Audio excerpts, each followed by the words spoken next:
Stay tuned for the Splash Live.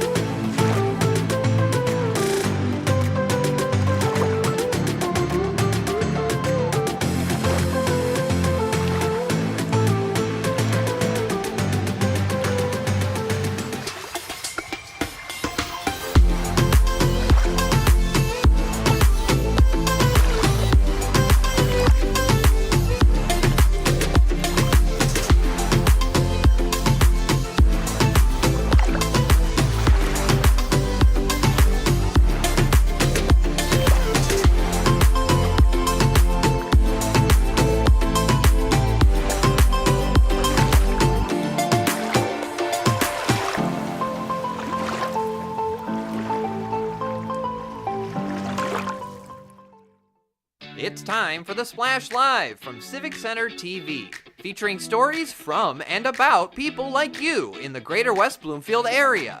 Simulcast on cable, 89.3 Lakes FM, social media, and the web. Now live from Green Media Center on Walnut Lake Road, it's the Splash Live. Live, local, social, it's the Splash Live on Civic Center TV and 89.3 Lakes FM. Thank you so much for joining us.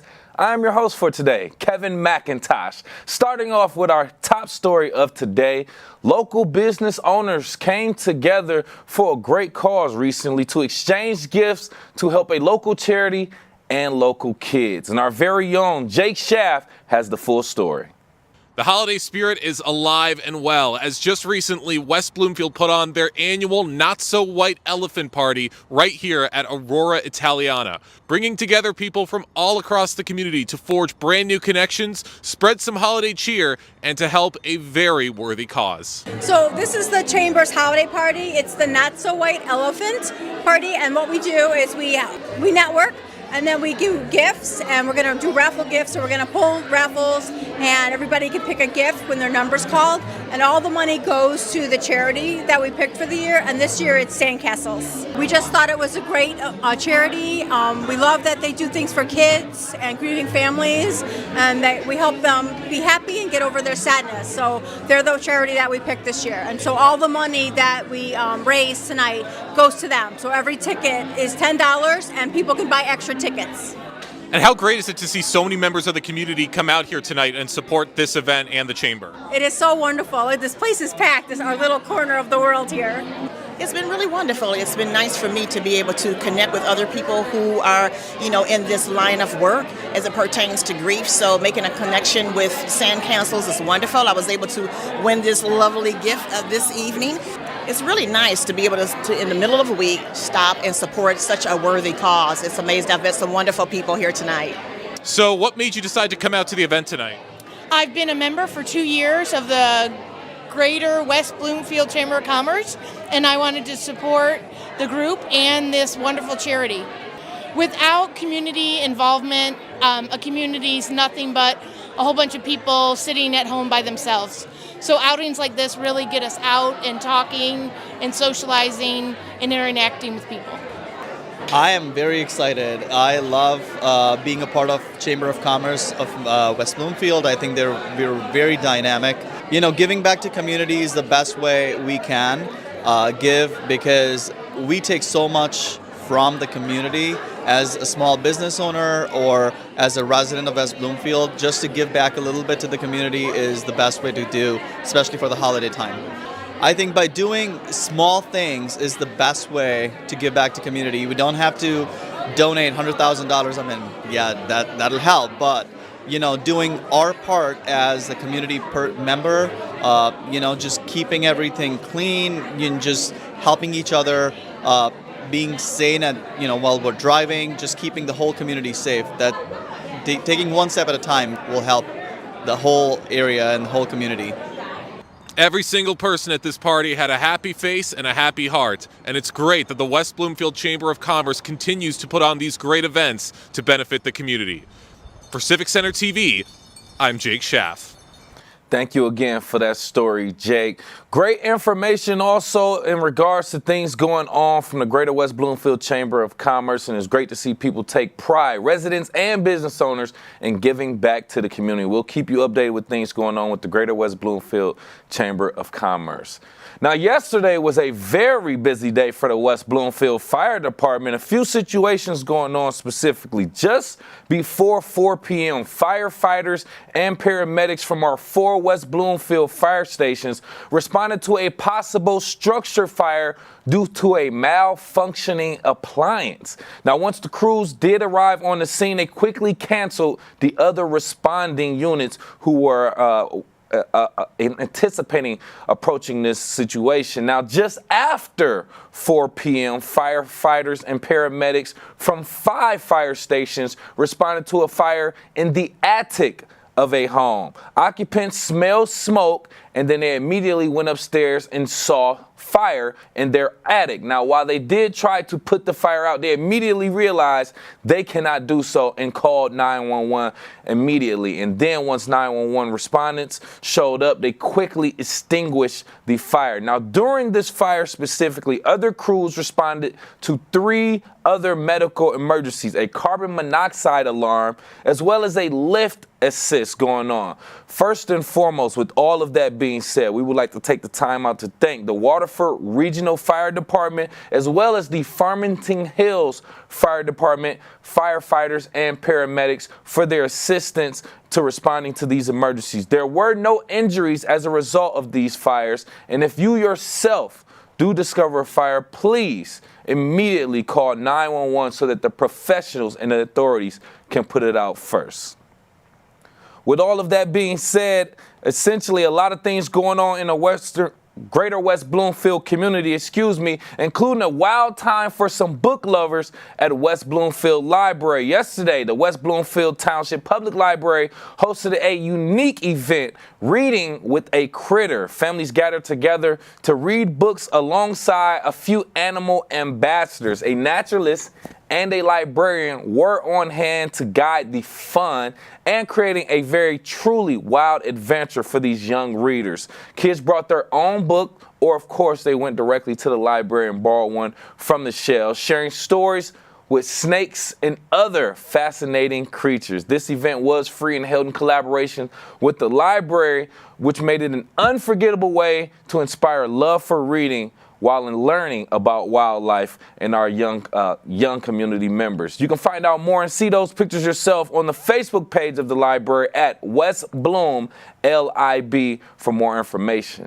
Speaking of the library, you can help the West Bloomfield Library go virtual. The Friends of the West Bloomfield Township Library are gearing up for another impactful Giving Tuesday campaign, which happened earlier this week. Last year, they raised over $11,000 to launch the library's Play Away audiobook collection for elementary readers. Now, library member Marnie Katz shared, quote, "My 4th grader gets lost in them for hours. It's a great option for reluctant readers," end quote. This year, the Friends are returning with their focus being on virtual reality headsets, VR headsets, aiming to create a new VR collection and expand programs for all ages. These headsets will feature interactive games, virtual tourism, and hands-on learning experiences. You can support this innovative initiative and help the library bring this virtual reality experience to the community. Learn more by going directly to the website westbloomlib.org or go directly to their Facebook as well, West Bloom LIB, for more information regarding that.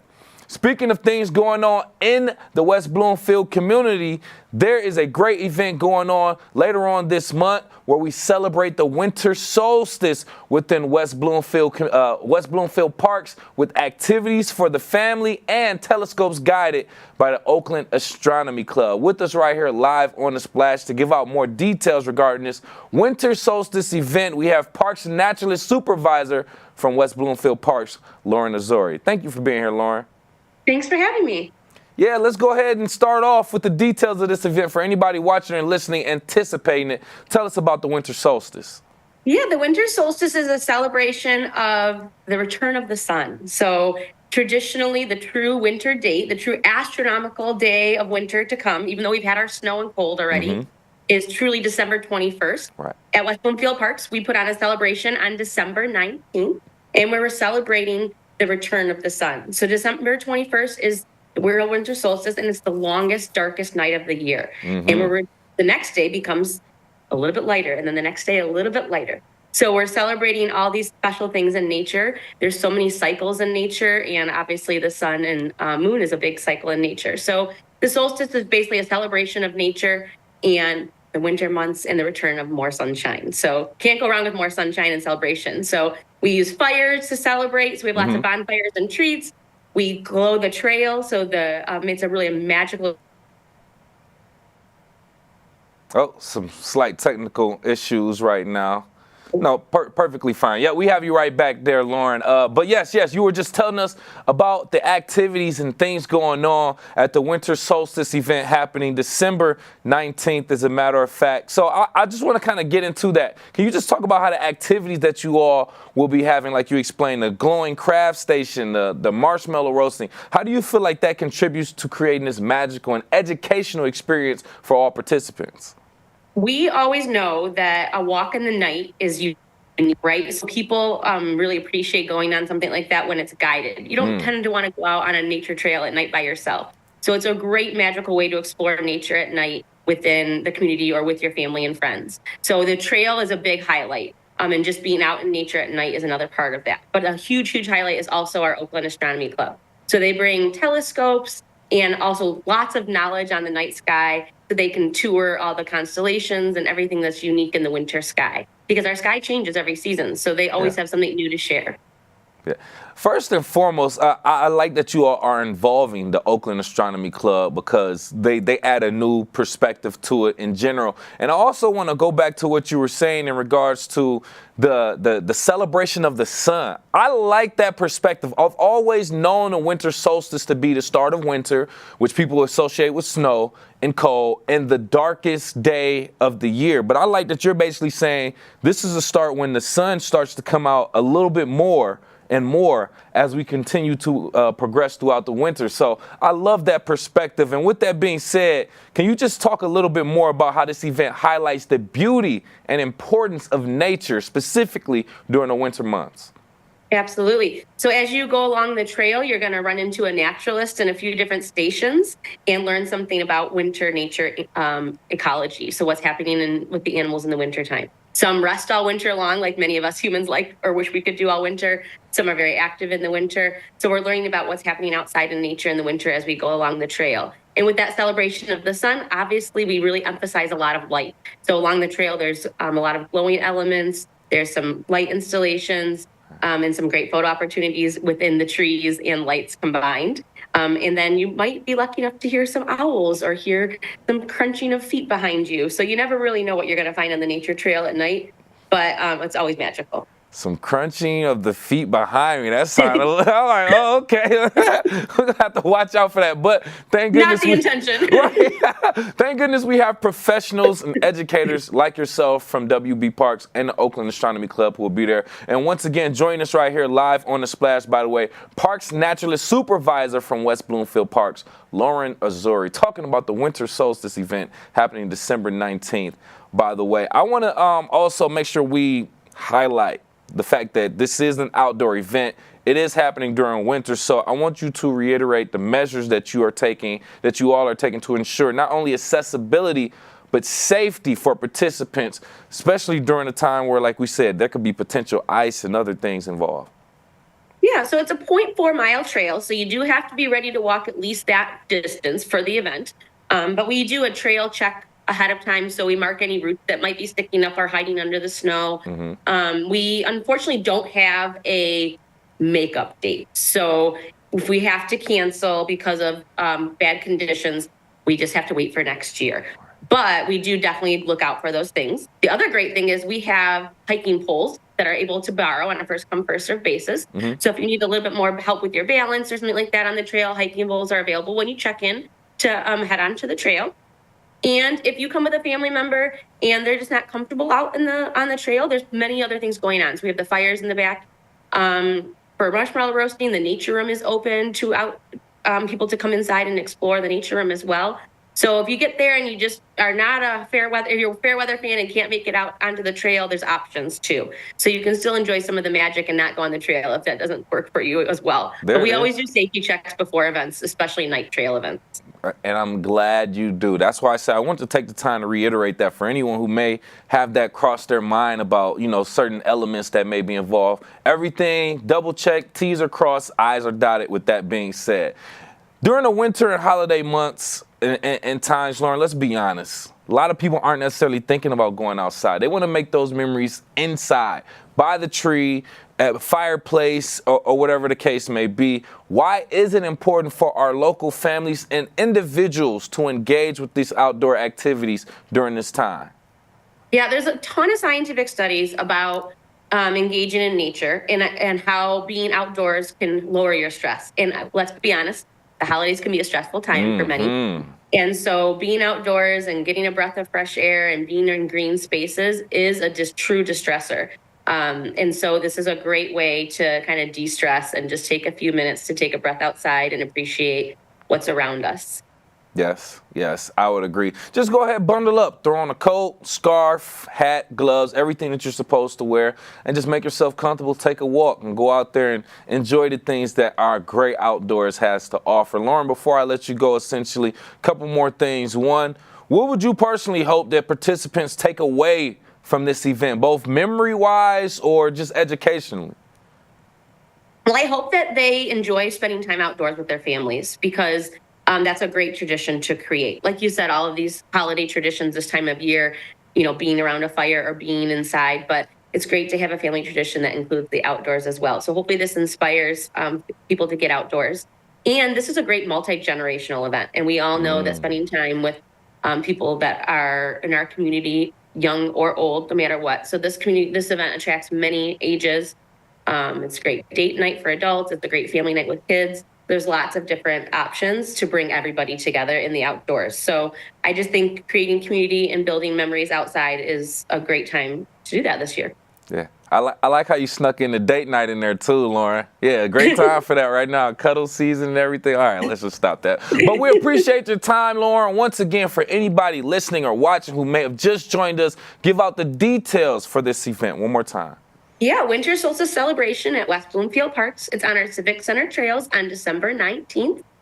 It's pre-registered with time slots so that everyone has a little bit of a private time on the trail, not super crowded. So pick your time slot between 5 and 7 p.m. and you can register at wbparks.org. And lots of great activities. Telescope viewing with the Oakland Astronomy Club is always magical to see the night sky in a special way.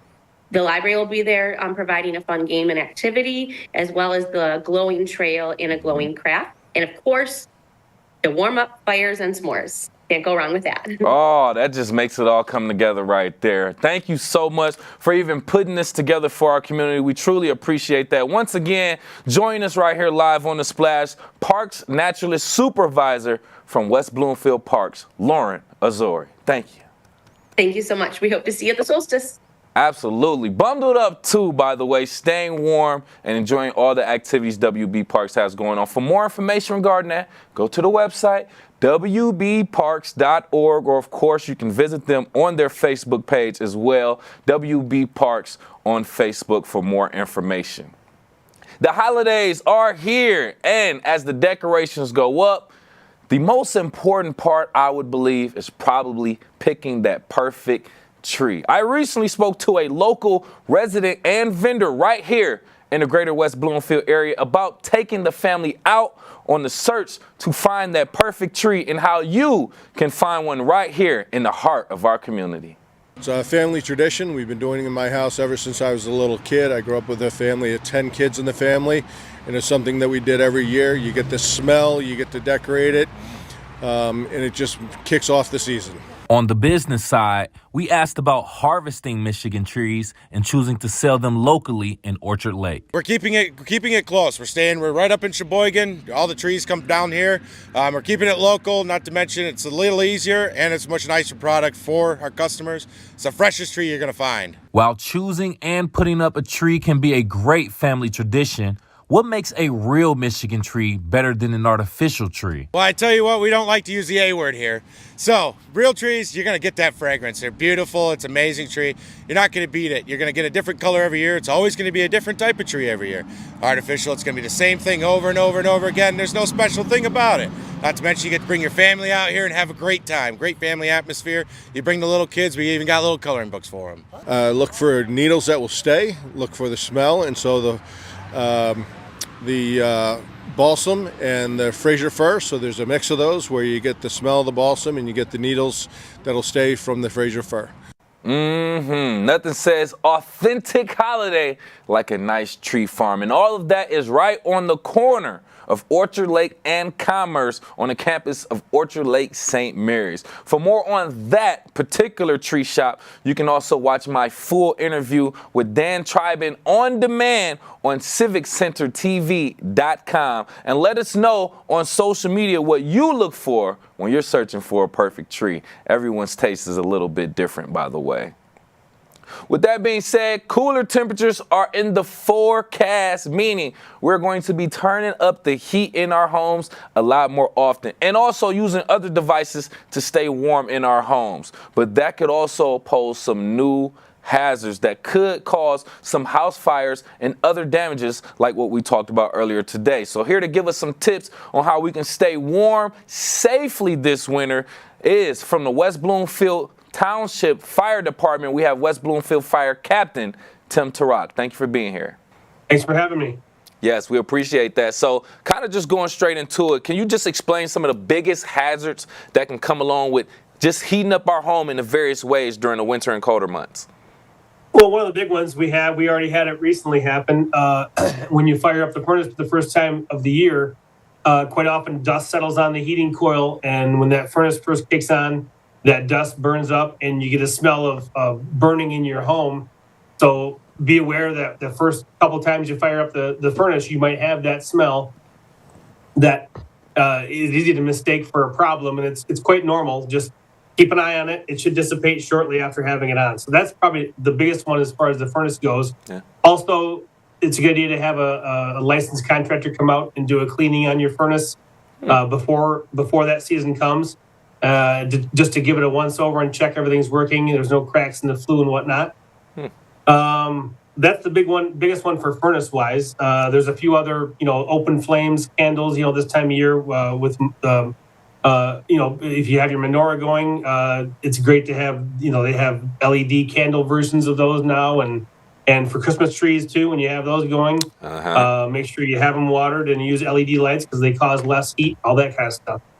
You brought up a good point with the candles. Didn't think about that. Yes, lighting the home with candles. A lot of people like to have seasonal candles during this time, so I can see that also. But having a contractor come out and look at your furnace, that's a new one. I haven't necessarily thought of that, but I'm glad we have that information from someone who's seen it all in many different situations. So we spoke on the furnace. I mean, there's many different ways that people can heat their homes in many different places. What are some of the biggest places in the home that can become hazards from your experience? A big one is if you have space heaters, not have combustibles around the space heaters. And they should have, a lot of the new ones have a feature where if you kick it or knock it over, when it becomes no longer upright, there's quite often a switch at the bottom that will kick, that'll turn the unit off. If you have an older one that doesn't have that, I recommend upgrading to one of the newer ones that I believe they're standard on all of them now, that if they get jostled, they get turned off. Because we've had fires before start where somebody knocks it over into a pile of rags or some papers, because quite often people have them under their desk. And if they have a home office or even at a place of business, and they'll kick it into a waste paper basket, and it causes a small fire under there, which can lead to bigger issues. Yeah, Yeah, exactly. It's just a few different things to be aware of that we're highlighting right now. And with us right here live on the Splash, West Bloomfield Fire Department Fire Captain Tim Tarak, just talking about safety in the homes as we prepare for those colder and winter months right here in the Greater West Bloomfield area. So we know that people are also cooking a lot more during these times, especially as we approach Thanksgiving and other holidays. You just talk about fire safety and situations that are situated around cooking and the stove and things of that nature. Sure. So everyone thinks fire, put water on it, right? Yeah. I think in recent years it's gotten out pretty well that for a cooking fire, especially a grease fire, water is the biggest thing you don't want to do, because when water hits superheated grease, the whole thing blows up into a giant fireball. And you can go online and see dramatic videos of it at our open houses, which we just had last month. I'm sorry, or earlier in the month for Fire Prevention Week. We used to do a demonstration where we show putting water on superheated grease on a stove outside. We had a stove wired up that was able to show that, and just a massive fireball. So never put water on a cooking fire. The best way, the easiest one that you have right there with you in the kitchen probably, is a cover for that pot. So the key is smother the fires. Don't put water on them. So you have a grease fire if you're making your gravy for your turkey and you're heating up that grease and it flares up, cover that pot. There are also some commercially available things. One's called the Prepare to Hero. I've seen lots of videos online about that. For your grill or your kitchen, it's a fire blanket that smothers the flame. So Yeah, the key, I've heard of those. fires take away the oxygen, which extinguishes the fire. Instead, don't put water on it, because that is a giant mess. Seems like a great investment for the households all around, especially with that being said, keeping that right next or near the stove or in the kitchen area for those types of situations. Thank you for highlighting that, because they come in a small package and you can get them on Amazon. That's the brand I've heard of is called Prepared Hero, and they're a very nice product. There we go. Coming from the professional himself. We love to hear that. I want to pick your brain about something else that we don't necessarily talk about. We highlight smoke detectors all the time. Make sure you update them at least every 10 years. Batteries, make sure they're working. Test them out. What about carbon monoxide and carbon monoxide detectors? Are they a danger around this time? And can you just talk about how we could actually prepare for those also? Yeah, carbon monoxide isn't so much a seasonal thing, but it's an all-the-time thing. Okay. Some levels of carbon monoxide, the levels we go by, it's measured in parts per million, which is a measurement of a lot of common components of the air are measured in parts per million. So carbon monoxide is one that we're around it all the time. We can be exposed to small amounts. Up to 9 parts per million is considered safe and normal. So I just actually got 2 new CO detectors for my home, CO being carbon monoxide, from Amazon, because mine were 10 years old and at their end of life. So one thing is to watch that end of life, and on the back of every detector, whether it be smoke or carbon monoxide, in the very small print, if you read that small print, it'll say, dispose of 7 years out from first going in service, or 10 years out. Some are 10, some are 7, or some variation thereof. But so watch those expiration dates. And also I recommend having a carbon monoxide detector that has a reading on it that gives you a parts per million.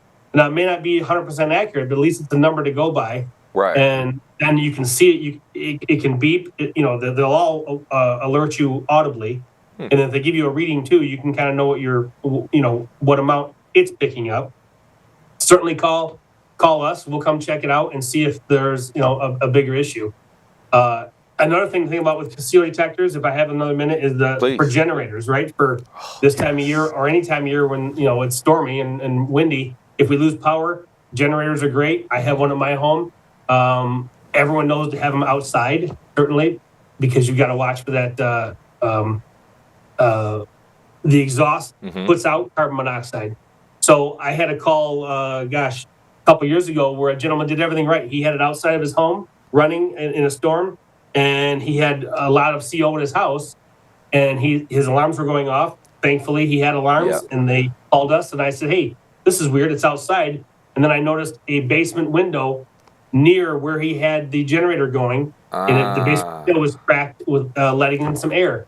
He didn't think of it, and that was just happened to be near the exhaust. So when you place those those generators, look for open basement windows. Look for any points where air can get in the house, because if it can get in, it will, and it is a danger. Ooh, that was a great thank you for providing that story and that example, because that's one of those small things, like you said, you may not pay attention to, but yeah, it could lead up to danger. So generators as well, something that could be a danger to the home, but make sure you're taking your extra precautions there. With us right here live on The Splash, talking about safety in and around the home as we prepare for those winter and cold months, from the West Bloomfield Fire Department, Fire Captain Tim Torak. Just a couple more questions real quick, Captain, if you don't have, if you have the time.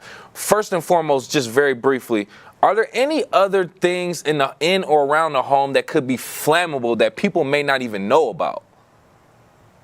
Boy. Well, over the years, everything we have is more flammable than it used to be. The blanket that you have at night just to be comfortable and snuggle up on your couch is made of, polyester and flammable materials, so everything heats up faster than it used to. The couch is burned now. We call it legacy construction. In this business, we call it legacy construction versus modern construction. So the average home, there are videos online, and you can see those too, but there are videos online that show a cigarette dropped into a couch in 1972 takes 5 minutes to get a full living room going in full flame. And that same cigarette dropped into today's couch with today's furnishings and today's draperies and today's carpet can get that entire room in a raging inferno in 2 minutes. Ooh. So it's really crazy how just the components of your house are much more flammable than they used to be, because things are cheaper and more readily produced.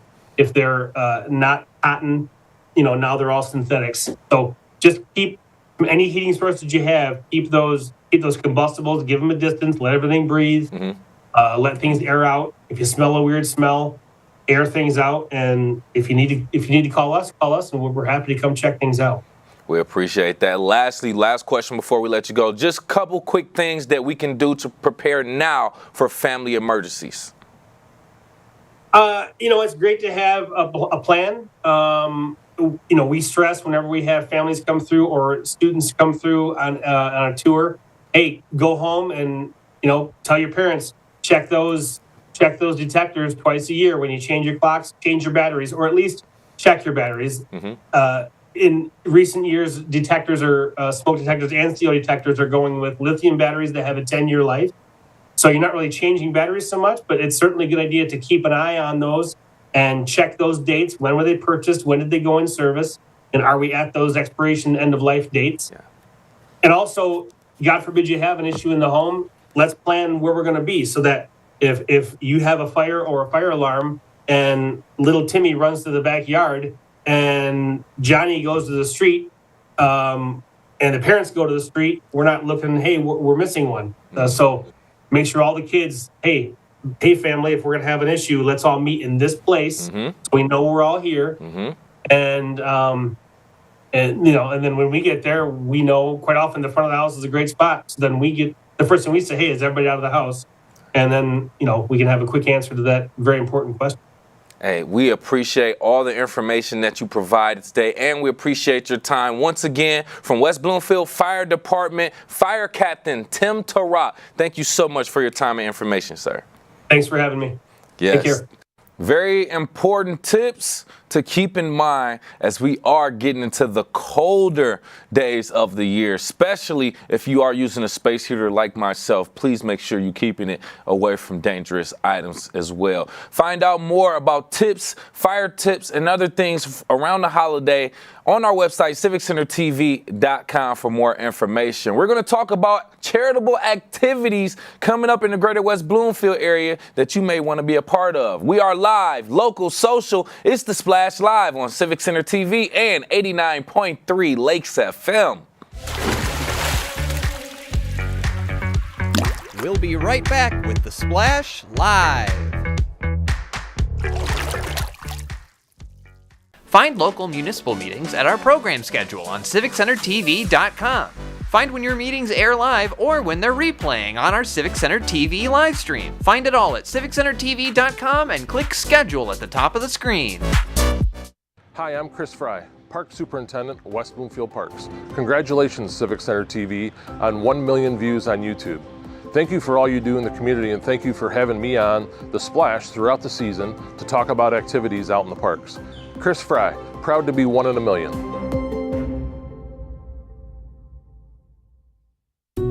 Wondering what to say to someone who's been sexually assaulted or abused? I believe you. I'm so sorry this happened. It's not your fault. Confidential and anonymous help is available at the Michigan Sexual Assault Hotline. Connect with us 24/7. Call 855-VOICES-4 or text 1-866-238-1454 for help. Learn more at michigan.gov/voices4. Want to enjoy Civic Center TV on your social media? Find us on Instagram at Civic Center TV. Get notified when we upload one of our interviews, full episodes, and more. Thank you for watching and listening to Civic Center TV and 89.3 Lakes FM. 1 in 4 Michigan homes has high levels of radon, a naturally occurring radioactive gas known to cause lung cancer. It doesn't matter where you live or what type of home you have. You won't even know it's there unless you test. So don't wait. Testing is cheap and easy. And if there's a problem, it's simple to fix. Visit michigan.gov/radon to learn more. We took action. Will you?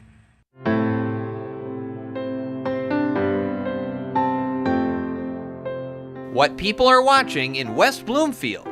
Civic Center TV and 89.3 Lakes FM.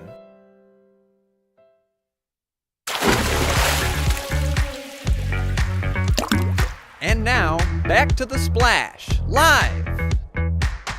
Live, local, social, it's The Splash Live on Civic Center TV and 89.3 Lakes FM. Thank you so much for being here. I'm your host for today, Kevin McIntosh, talking about United We Walk, which was established in 1995 to annually celebrate Dr. Martin Luther King Jr.'s birthday, emphasizing diversity, unity, and the inherent worth of every person. More importantly, what is United We Walk and how can the community get involved? With us right here live on The Splash from United We Walk, we have co-chairs Sonia James and Jonathan Warshay. Thank you both for being here. Thank you for having us, Kevin. Yes, so I want to immediately get into it, just pretty much like I just explained. We want to ask, what is United We Walk? Essentially starting off with you, Sonia, what is United We Walk as an organization or an event? Well, United We Walk as an organization started years ago. And honestly, Jonathan, I think, has been co-chair for a number of years, along with our former co-chair, Jennifer Graham. Jonathan, how long were you co-chair? I'd say probably about 3 or 4 years now. Great. And he probably has more experience with, from the co-chair's perspective. So I'm going to let Jonathan answer that first, and then I'll chime in. Is that okay, Jonathan? That's great. So, okay, great.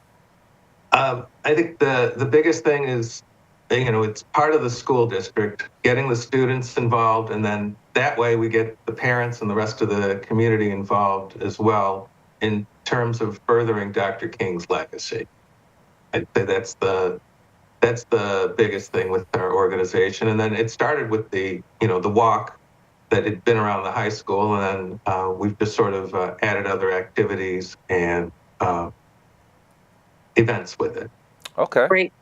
And one of the big things and the purpose behind United We Walk is a time for the community to come together and to celebrate the life and the legacy of Dr. Martin Luther King Jr. Mm-hmm. And as a school community, and not just the school community, as a West Bloomfield community, incorporating the schools and citizens of West Bloomfield, it's time for us to reflect, to celebrate, and to also think about how his work continues and what do we do as a community to acknowledge and honor his legacy. There you go. I love that. I love that. So Yes. let's dive a little bit more into it. A little bit more. Jonathan, going back to you, how has the United We Walk evolved to meet the changing needs and values of the Greater West Bloomfield community, especially since being established in 1995 BC before Corona? That's a good one. That is a good one. So, originally it was more of the walk and a program. So people were not necessarily active participants. We've added service projects that are not only on that day, but also year round to make especially the students active participants in furthering Dr. King's legacy. So I'd say that's probably the biggest change since the beginning. Okay. Because that day is a focus on a day of service, right? Mm-hmm. And that's what a big part of Dr. King's legacy, that service piece. And it has evolved into those community service projects and opportunities for our students, our families, and the community to be a part of those different projects that we have going on for United We Walk. Perfect, perfect. And just to reset the show again, with us right here live on the Splash from United We Walk, we have co-chairs Sonia James and Jonathan Warshay talking about the event, the details of it, and what we can expect. Now, Sonia, going back to you, there's a theme for the 2025 event, United We Walk, continuing the dream, building bridges of unity. Seems very, very impactful. With that being said, how do you feel like this thing resonates or will resonate with both the challenges and the opportunities faced by the Greater West Bloomfield community? One of the big things about West Bloomfield as a community, we truly are a community because as Executive Director of Educational Equity for the district, I'm also part of different organizations or different groups. And one of the things with regards to United We Walk, and I think about the work that the West Bloomfield Parks and Recreations are doing with their, their diversity task force, right? Mm-hmm. The work that that's being done in different segments of the community, it helps bridge us together as a community. It recognizes that we as a West Bloomfield community, we are diverse. It recognizes that we as a West Bloomfield community have people from different walks of life, be it ethnically, be it socioeconomic, and then as a community, how we come together, united. Yeah. I think about like Juneteenth, how the community came together for that. I think about just the work that is put into recognizing and honoring each and every individual in West Bloomfield, in each and every religion, each and every background. So it doesn't matter what walk of life that you come from. When you come to West Bloomfield, you will see people of diverse backgrounds and different groups. And you will see a coming together of that and a seeking to understand who we are. So that theme in terms of building bridges of unity is something I think that we are doing a pretty good job of as a community. Are we perfect? No. Is it a work in progress? It is. Because on that day, if you look at who's a part of our membership, a part of our committee, it is a diverse group of different people from different walks of life that are helping put together the United We Walk. Yeah. So it's not just Jonathan and I. Right. It's Jonathan, it's I, it's other community members, it's social organizations, it's our fraternities, our sororities. It is everyone coming together on this day to build that bridge because we know that there is a lot of work to do, and we know that there are things that we have accomplished, and there's so much more. And when I look at all the opportunities and possibilities, it's us continuing to come together to do this work hand in hand. Perfect, perfect. And I love how you use the example of the West Bloomfield Diversity Task Force and everything that they're doing within the community to kind of tie it together and say that that's an example of us building bridges of unity right here within the community. So thank you for that response and that context also, Sonia. Jonathan, with you, I want to kind of incorporate or talk about the fact that there are student co-chairs of United We Walk. With that being said, how do you incorporate the voices and the leadership of the students in planning and executing this event? So the student co-chairs are full members of the committee, so they have as much voice as any of the adults, and they do take the lead with several of the activities and run with it. I've always been inspired about how really involved that they want to get, how meaningful it is to them. Excuse me. So they're really a vital part of our committee, and they're really an inspiration to us all. And with that being said, just adding on to that, Jonathan, what role do you see service projects and children's activities playing in fostering a sense of unity and engagement during this specific event? So we have, so the student volunteers as well as adult volunteers work with the children on whether it's reading to them or on the service projects themselves. So everyone is together, working together for really a common cause that's service to others.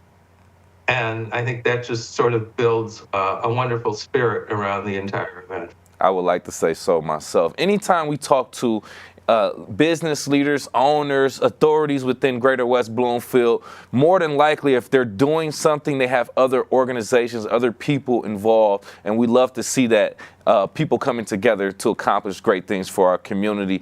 With that being said, joining us right here live on The Splash, United We Walk co-chair members Sonia James and Jonathan Warshay talking about the United We Walk 2025 event coming up. Now, just a few more questions before I let you go. Sonia, with you, in what ways do you see United We Walk extending Dr. King's dream beyond the event itself into everyday life in West Bloomfield?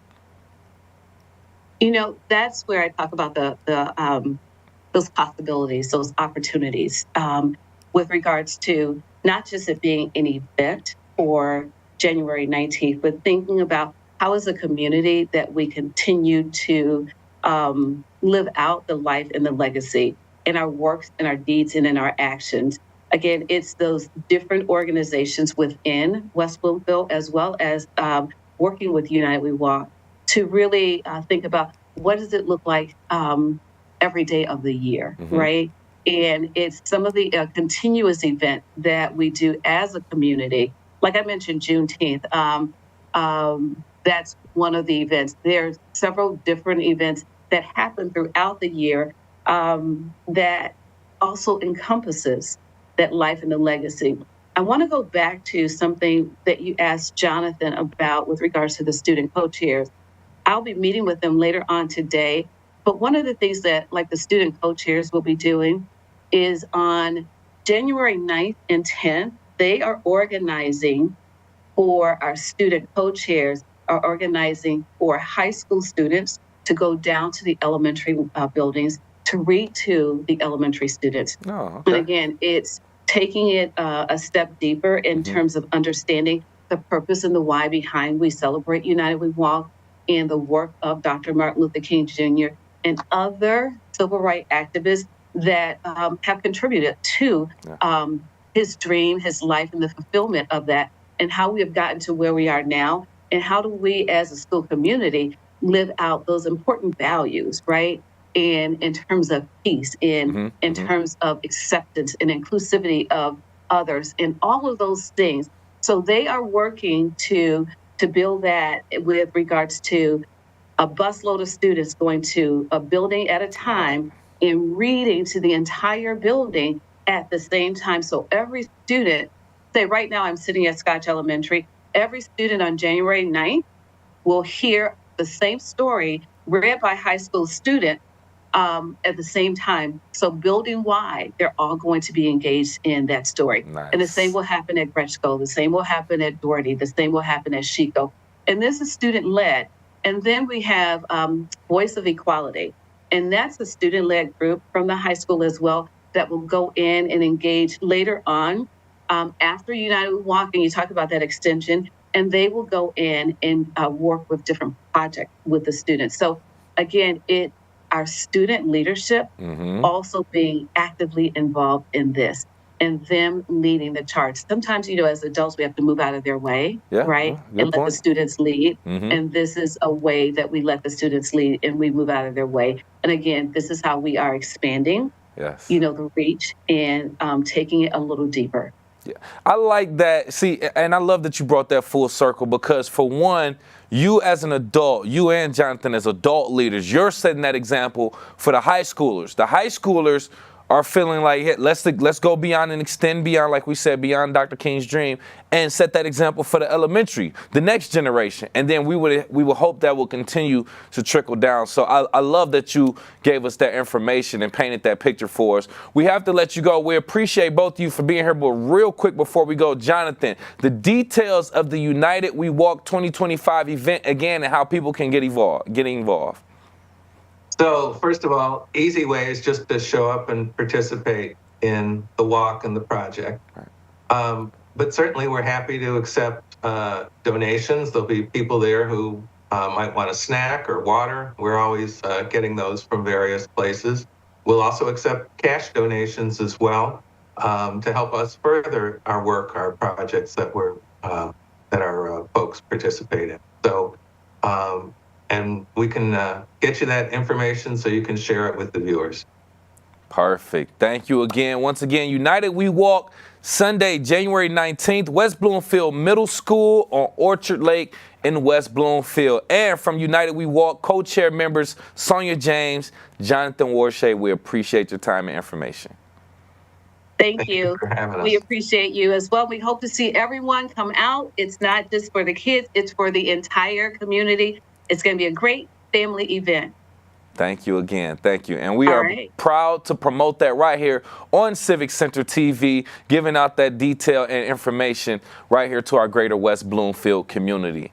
Now, as we continue to highlight our Greater West Bloomfield community and those who are doing great things in it, Darren McAllister was recently named the Michigan High School Coaches Association Girls Basketball Coach of the Year. The award was presented on November 17th at the Great Hall Banquet and Convention Center in Midland during the MHSCA State Awards Luncheon. With us right here live on The Splash is the West Bloomfield High School Girls Basketball Coach of the Year, Coach Darren McAllister. Thank you for being here, Coach. Good morning, Kevin. Thank you for having me. Yes, sir. First and foremost, congratulations on being named Michigan High School Coaches Association Girls Basketball Coach of the Year. I just got to get it from you first and foremost. What does it feel or what does it mean to you personally and professionally to get this recognition? To be honest with you, I'm greatly honored. I definitely appreciate it. But I guess for me, I'm constantly in go mode. It's the beginning of the season, so that's where my mind's at. I guess when I'm done and I'm sitting back and I'm reflecting, that's when I can really have a greater appreciation. But to be honored by the Michigan High School Coaches Association, it's one of the top honors that I can possibly have, and I greatly appreciate it. That's real. And I can respect that response too. Essentially, you're so trapped into the process and your system and continuously achieving great things. You're like, I appreciate that, thank you, but we still got more work to do. There's still a journey to be taken. So I understand and respect that. The success of your leadership under your team over the past 3 years has been incredible. What has been the key to sustaining this level of excellence within the system that you create? Well, it all starts up top. I mean, we have a wonderful, wonderful superintendent who's very supportive of the program. She's one of our biggest fans. And then we have an excellent, excellent athletic director, Eric Pierce. He gives us all the resources that we need to be successful. And then I'll go on record again saying I have the best coaching staff in the state of Michigan. And you tie all that together with some players that give you their desire, determination, and their desire to be great. I mean, what else can you get other than a couple state championships and a runner-up? Yeah, I understand that. If you're watching on CivicCenterTV.com, you can see some of the B-roll that we played of the West Bloomfield High School girls basketball team at the state championship at the Breslin Center, East Lansing.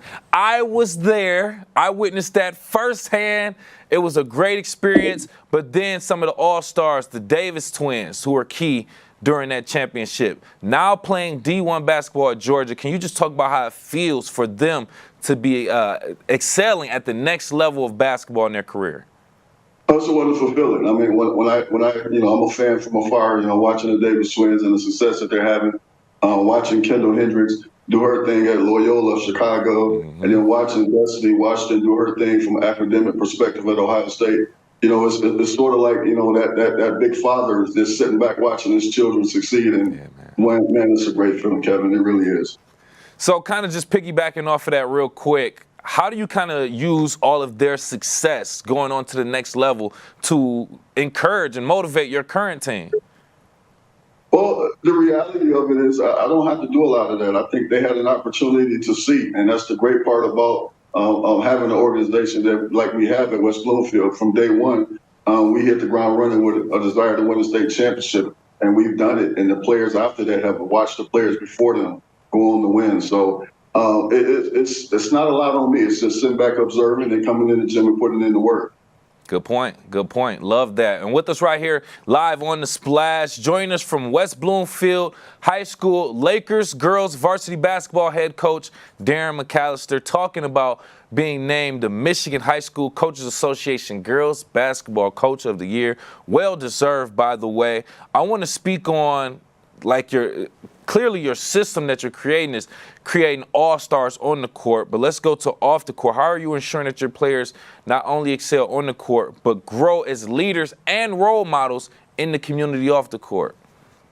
Well, that goes back to the aforementioned people that I mentioned, our athletic director, our superintendent, and our coach. And I'm blessed with having one of the assistant coaches as an assistant principal. So we're able to make sure that the kids are doing what they're supposed to do on and off the court, mainly in the classroom. I think I pride ourselves on is we have one of the top academic teams in the state of Michigan since we've been there. And that starts with our coaching staff and athletic director. And then we try to do things in the community as far as community service. And I think that really bring out the community when we make that run and go to the President Center. So it all ties in together. But I will say, that's not something that I just, lucky and found. That was something that I was taught when I was coaching at Wayne State University under the great coach, Kerry Laura. There you go. There you go. Love that. Paying your respects also. But kind of let's go back to what you were saying. You and your assistant coaches making sure that your team and those girls get out there and do different types of community service. So they give back to the community. So in return, the community is giving back to the team. Talk about how important it is or the role that the Greater West Bloomfield community plays in supporting the girls Lakers basketball program. Well, I tell you, Kevin, one of the things that we saw in year one, playing at the Breslin Center and playing against Rockford in the state championship, it was orange that was filling up 3/4 of that gym. And we said at that time, we're not going to let that happen again. We're going to make sure that we have our fans out there and our supporters out there. Now, we did we ended up winning the state championship, but that was just fuel for the fire. And this past year, we had the mantra of big game hunting, and it was amazing to look in the stands and see people wearing camouflage that I never would have thought it would have touched. So, it's a great feeling, and it all comes back to just the community buying in for one, us giving to the community, and it reciprocates. Love that, man. With us right here on The Splash, head coach of the West Bloomfield girls varsity basketball team, Darren McAllister, talking about being named the Michigan High School Coaches Association Girls Basketball Coach of the Year, and just talking about their team currently. Now, from your perspective, I just want to kind of pick your brain on this. How do you manage and balance the pressure of not only, you set the bar to win championships now, Coach. How are you balancing the pressure of winning these championships with the responsibility of making sure you still have these well-rounded student athletes? That's a great question, and I'll answer it like this. It's no pressure. Pressure is that mom, as single mom, having to make ends meet when she don't really have any help. Pressure is that person being diagnosed with a sickness they can't do anything about, and it's possibly going to cost them their lives. That's pressure. This is basketball, but the key to it of not being able to have that pressure around me is to surrounding yourself with people that's going to help you accomplish your goal. And it starts with my assistant coaches, Talisha Washington, Jamie Glens, my athletic director, the superintendent, and also I'd like to mention my beautiful wife who's standing by my side all the time and gives me the opportunity to go out there and accomplish my dreams. There you go. There you go. That just goes to show that it's a community. It's a wheelhouse of people that help support you, that also helps to support the team and the girls. We appreciate your time being here, Coach. I want to thank you again. Can you give us a little preview of what we can expect in the next season going forward? I absolutely will. I tell you this, it's a lot of people that's counting us out, but those people that's counting us out can't count. I tell you this, people say we had talent. Absolutely, we had talent. And if you want a chicken salad, you better have some chicken. But people don't know we got some chickens over there. So we're in the kitchen. We cook it up, son. So just come on out there and check us out. You'll see. Coach hitting us with the analogies. I love it. I love it. Pure entertainment. But, hey, we appreciate your success, and thank you again for your time. And once again with us right here live on The Splash, head coach of the West Bloomfield Lakers girls varsity basketball team, Darren McAllister. We appreciate you for being here. I got you on the ticket list. We'll see you there. Still one of the best experiences I've had in local sports history, seeing the Davis Twins and the Lakers win that championship in 2024. Congratulations again to Coach McAllister there. Now, earlier this week was Giving Tuesday, and there was a lot of charitable action going on. But yesterday, Scotch Elementary School in West Bloomfield made a big impact by delivering donations from their recent food drive to Spirit of Grace Church. These contributions will support the church's diabetic food pantry and their blessing box, providing much-needed, non-perishable food items like peanut butter, canned vegetables, soups, and pasta. The church serves local families, especially those in need, managing diabetes with nutritious options and events like what they have been doing with the Blessing Box and the Diabetic Food Pantry to highlight the power of community support. They hope to see more food drives from local organizations and schools to support them in the future. If you'd like to contribute, go directly to their website, spiritofgrace.church, or stop by their location at 2399 Figure Avenue. Every donation helps a family in need, and we appreciate that. With that being said, we appreciate you for watching and listening right here in the Greater West Bloomfield community. It's been fun. I am your host, Kevin McIntosh, and per usual, we are live, local, social. It's The Splash Live on Civic Center TV and 89.3 Lakes FM.